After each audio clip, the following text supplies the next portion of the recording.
taking the time to sit with us. No problem. So we're a few days into the tour so far. How's it all going? Very, very well. Yeah? Yeah. A lot better than I would have had anticipated, to be honest. The road to coming here was a very difficult one with many headaches and many stomach aches about money and about visas and about airplane tickets and about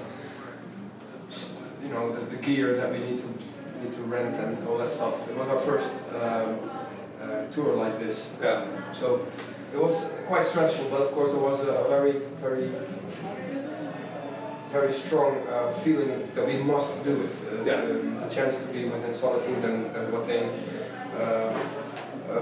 for such an extended period of time, as these bands are like truly our brothers, is just the opportunity that we don't want to let slide, and to have a headliner such as Behemoth involved in it, it makes it that much more that much more beneficial for everyone. So, yeah, it's a hell of a lineup. Yeah, I think it's been a long time since something like this has graced the club scene anywhere. Well, definitely. Yeah. This is your first time in the States? No, we back in 2009 when Pentagram played their reunion shows, we were lucky enough to be able to do both of those as a support in New York's Webster Hall and Sonar Ballroom in Baltimore. Nice. Another hell of a lineup. Priestess? Some other band. Yeah, I think I remember that. I'm not 100% sure because it's been a while and there was a lot of alcohol involved and other illicit substances. Gotcha. And but it was a very good experience then, especially in New York, which was more than we had expected with a 1,500 people crowd. Yeah, pretty nice. And of course Pentagram playing their first show in 15 years, if I'm not mistaken, and destroying everyone, just being perfect. That was very good. And then we went back to Calgary, but that's of course not the United States, but close enough. And we did the Noctis Pros of War festival there. Okay. And this is our first real tour of the United States. Yeah, extended. Yeah, which also takes us into Canada again. Okay. Yeah, like you're saying, like kind of all the headaches, and then you have Watain who has been delayed, and the whole issue with the Ohio show.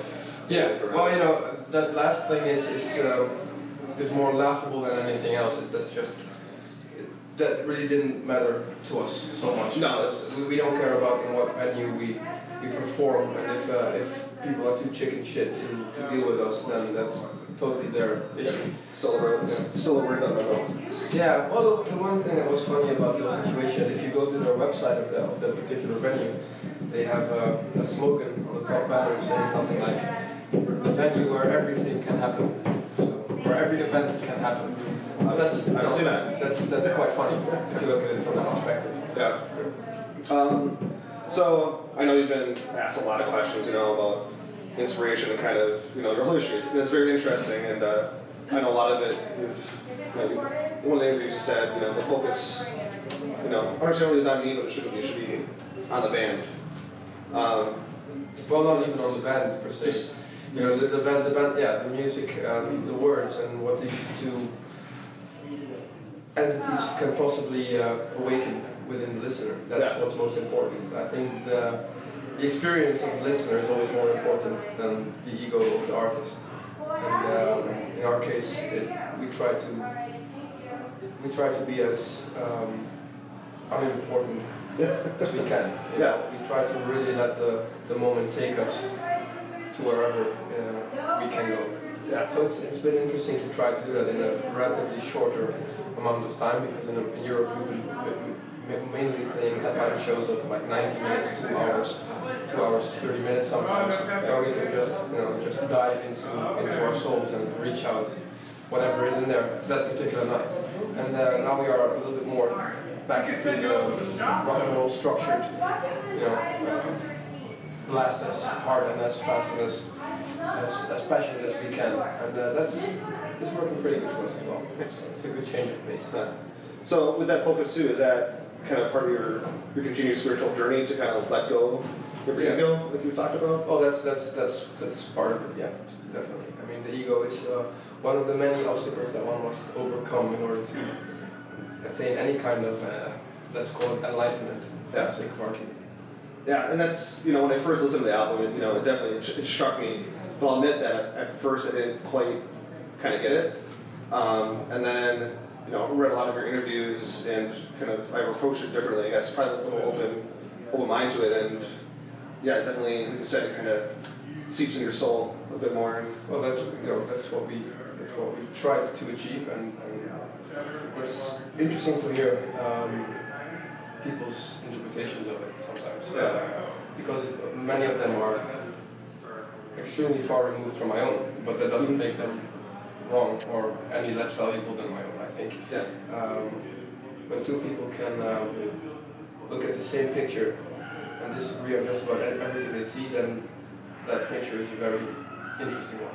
Yeah. And a very good one. And something about it is transcendent above the norm. And if we have, in our own little way, achieved that, then that's just about more than we could have asked for. Yeah, I think that's you make a great point, because I think that's a big appeal, especially in the metal world where you have such impassioned people that have different views, but we're all united kind of in the music. At least that's how it should be. I don't know, for me, I don't really feel, the strange thing is, this is obviously a metal tour. Yeah. And it's done by a metal magazine, and it's speaking mostly to people in the metal scene. But to be honest, I still even don't consider us a metal band at all. And that's actually what I was going to ask you about. And I'm extremely pleased and happy to see that such a large scene has, for want of a better word, co-opted us into their scene. But we will always remain outsiders, and I have no problem with that, because it's interesting to be true to oneself and to see how it affects others. And if other people feel the need to put us together with a certain other group of bands or a certain other group of ideologies, that's completely fine with me, because that says more about them than it says about us. Yeah. And I think the subjectivity of the band and of the concepts of the band is what grants us a place anywhere at any time. We will never shirk the responsibilities of expressing what we feel needs to be expressed in whatever situation or scene event one could imagine. I'd like to think that we're beyond that. Yeah. As would I. So when people ask you about the inspiration for the album, they start asking about kind of the, I guess, satanic origins of it. There's a lot of preconceived notions out there.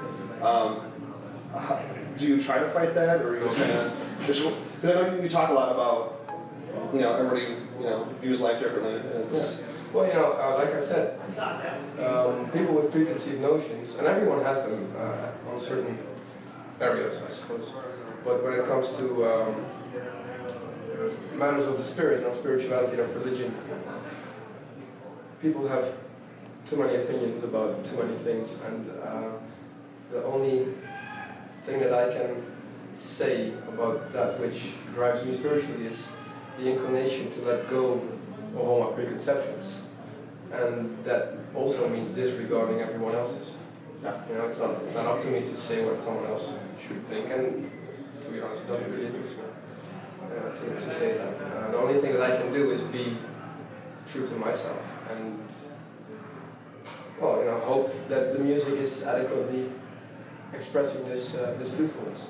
That's I can't go any further. So if people want to debate the finer points of what is Satanism or what isn't Satanism or what is from whatever angle they might approach it, that's not my area.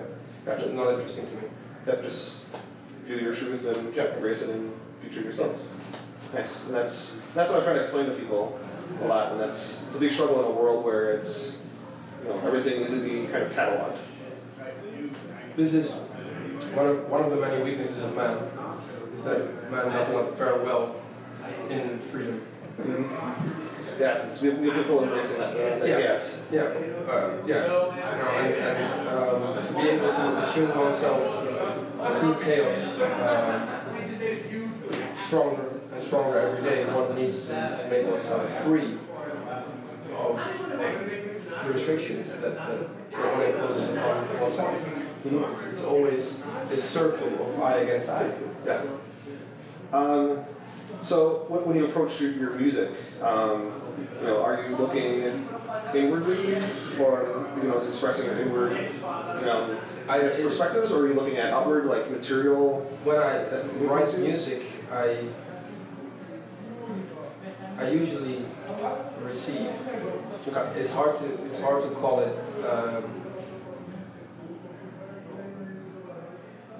It's not like going into the world in search of, but it's the universe or the anti-universe expressing itself in a certain way, and me being cursed or blessed to see that, and to in my twisted mind, the only thing that I can do with it is express it through the medium which is closest to my soul, which is music. Yeah. It could be something different for everyone. Yeah. So, you have people that approach you at all and kind of ask you for, say, advice that have been in, say, similar situations, and yeah, and I always try to. I'm not a counselor. Yeah. And I'm not a cultist or a cult leader. Yeah.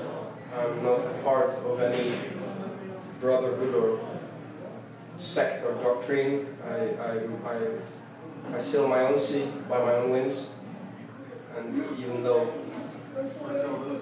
my ship is being spurred on by what I perceive to be the energies of Satan,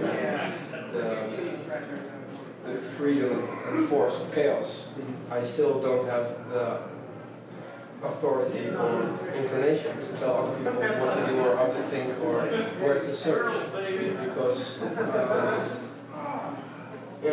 that's not going to work. Yeah. It will be a pointless endeavor. yeah, kind of those combination of what you're trying to achieve with the music, yeah, first, presenting.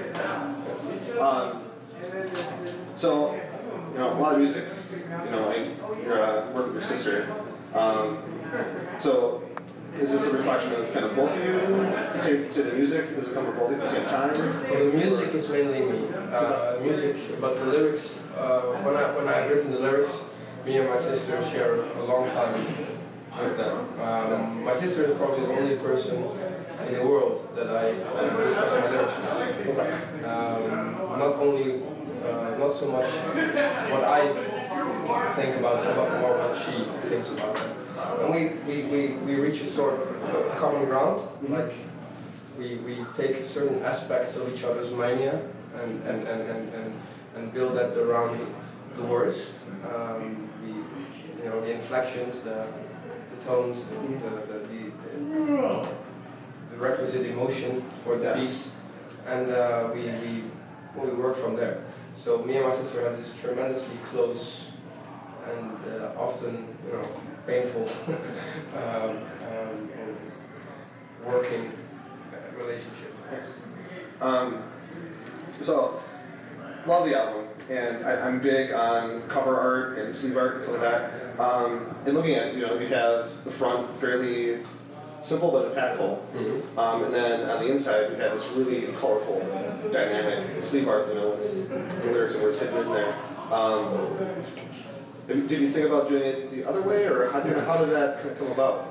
My record label, the European record label, thought about doing it the other way, and for me it was clear that it needed to be that way. Yeah. I wanted to have this album approached as one would approach a grimoire or a magical writing, which also always starts with a book cover, a word, a few words, nothing else. Something that gives the reader an idea of what is about to happen. When we open up the cover, that's where the magic starts working. because as we peer into the grimoire peers into us, and we become, at least that is the intention, we become one with it in a certain way. So the act of opening the record sleeve and coming to this first page and being assaulted by all this information is more or less the drawing of the contract, basically, between the Devil's Blood, or the essence of the Devil's Blood, and the listener.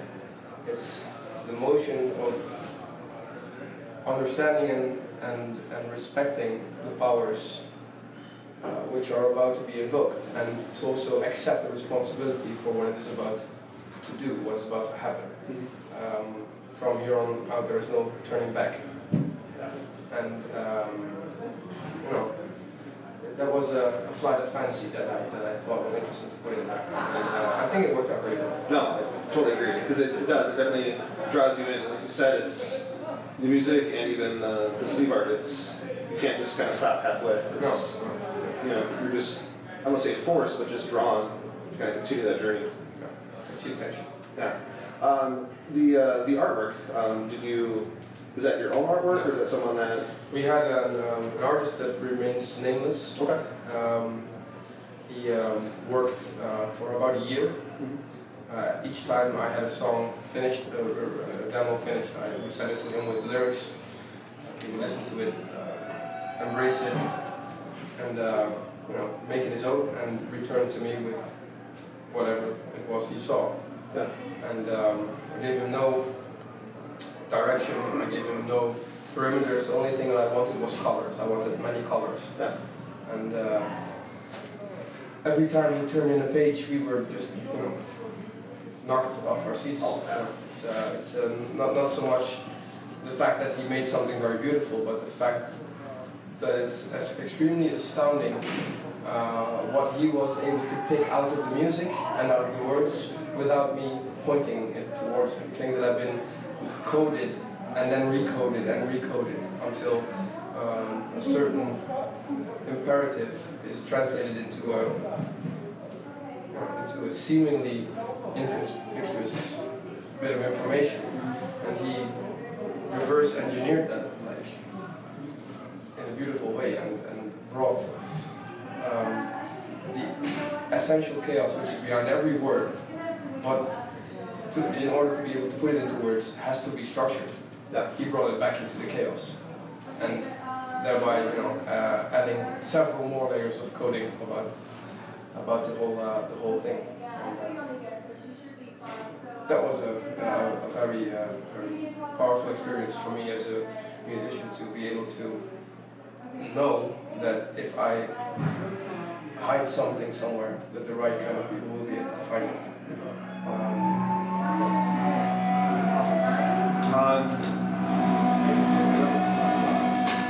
We'll let you go. Show starting.